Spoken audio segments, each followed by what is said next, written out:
When you think spring, you probably think flowers blooming and beautiful days outdoors. Well, now you should also think of MGM National Harbor. Enjoy some of your favorite slot machines on our outdoor gaming terrace. And it's patio season at our restaurants and nightlife lounge. Plus, don't miss our all-new conservatory display, paying tribute to the DMV's historic landmarks. Celebrate spring at MGM National Harbor. Monumental happens here. Must be 21. Please play responsibly. For help, visit mdgamblinghelp.org or 1-800-GAMBLER. On today's Smart 7, compensation for blood victims, Singapore Airlines apologise after deadly turbulence and much more. It's Wednesday 22nd of May, it's National Numeracy Day, and happy birthday Naomi Campbell. The Smart 7. It's news, but not the news.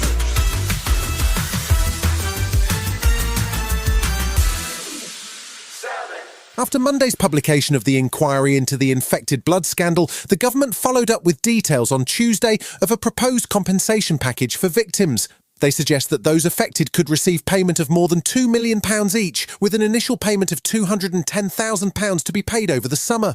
The package will eventually include not just victims but their families and loved ones who have been affected, and the total cost could rise to about £10 billion. Prime Minister Rishi Sunak wouldn't comment on the timeline for payments, but he says it was important for victims' voices to be heard. They have waited an incredibly long time for justice and for the truth, and that's why I rightly, as Prime Minister, offered an unequivocal apology, and I'm glad that their voices could be heard and that they received the apology that they so rightly deserve. Greater Manchester Mayor Andy Burnham, who was a former health secretary, has apologised for his failure to set up an inquiry and says he wasn't aware of the scale of the cover-up and that there should be consequences for those involved. The failure here is a systemic one. I mean, I would also say that people should look very closely at whether there's a case for individual prosecutions, but overall, the system let people down.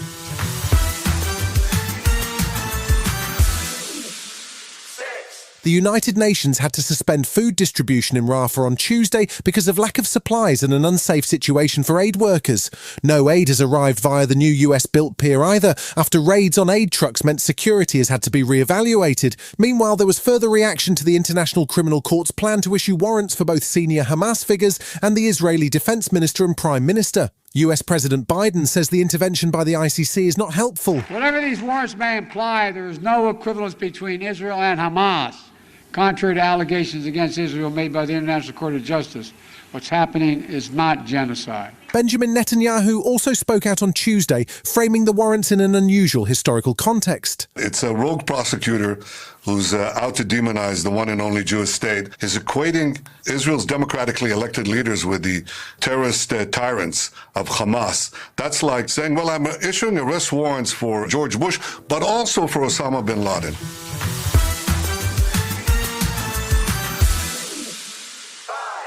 Wednesday sees the latest inflation figures released, with projections that the rate will be close to the magic number of 2%. That would be very good news for both Rishi Sunak and Jeremy Hunt, and also for mortgage holders after almost 2 years of rate rises. The positive news was backed up by the International Monetary Fund, who had plenty of praise for the UK's economy on Tuesday. They've upgraded the UK growth forecast, but also warned against any further tax cuts. Best of all, they project that if inflation stays at 2%, there could be as many as 7 rate cuts between this summer and the end of 2025, which would make a huge difference to mortgage holders. IMF Kristalina Georgieva says there's definitely light at the end of the tunnel. Actions of the UK authorities, combined with favourable energy price developments, are paying off. The economy is growing and soft landing is in sight.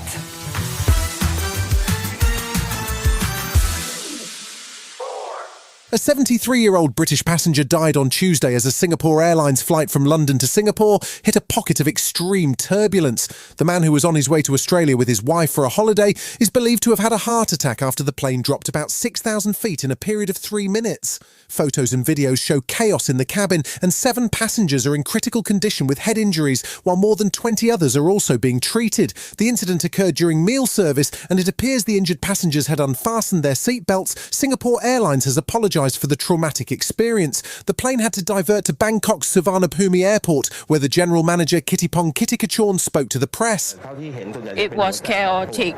but most of the passenger received small injuries. The Deputy Prime Minister and the Minister of Transport have asked us to look after all the passengers according to the international standards. Still to come on today's Smart 7, Chelsea Park Company with another manager and Dakota Johnson is back. Right after this. Ryan Reynolds here from Mint Mobile. With the price of just about everything going up during inflation, we thought we'd bring our prices down. So to help us, we brought in a reverse auctioneer, which is apparently a thing. Mint Mobile Unlimited Premium Wireless. How to get 30, 30, bit to get 30, bit to get 20, 20, 20, bit to get 20, 20, bit to get 15, 15, 15, 15, just $15 a month? Sold! Give it a try at mintmobile.com/switch.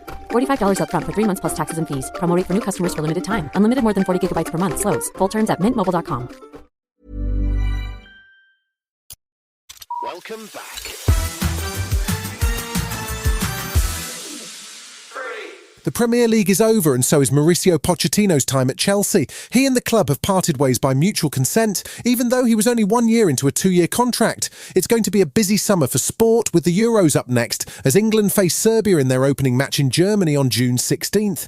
England manager Gareth Southgate announced his squad on Tuesday, and there were some surprise omissions. He's cautiously optimistic that his team can win the tournament, but it won't be with Marcus Rashford or Jordan Henderson in the squad. These are, of course, difficult calls. You're talking about players that are very good players who've been an important part of what we've done over a number of years. So with Marcus, I just feel that other players in that area of the pitch have had better seasons. It's as simple as that.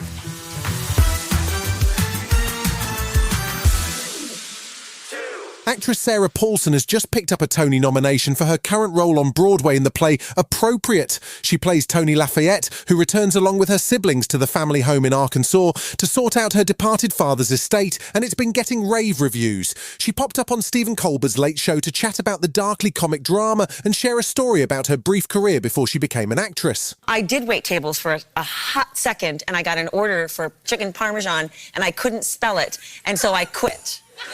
Wow. Because they were like, hi, I'd like to order a chicken parm. And I was like, how do I spell Parmesan? I just wasn't, it didn't occur to me that I could write chick parm or something, and I quit.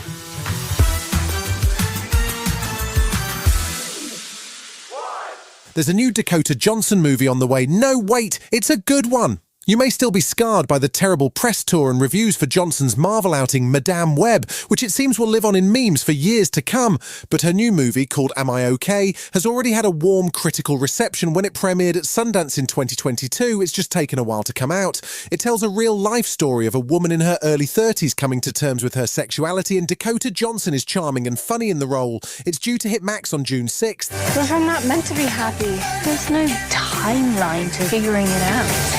It can be really scary to try new things. You try 20 different flavors of ice cream before you settle on a single scoop. Ice cream is different than vagina. How do you know? You don't know. Yeah, I do know. Otherwise, it would be called vagi-ice cream. You've been listening to The Smart 7. We'll be back tomorrow at 7 a.m. Hit that follow button and have a great day. Give us 7 minutes, we'll give you the world.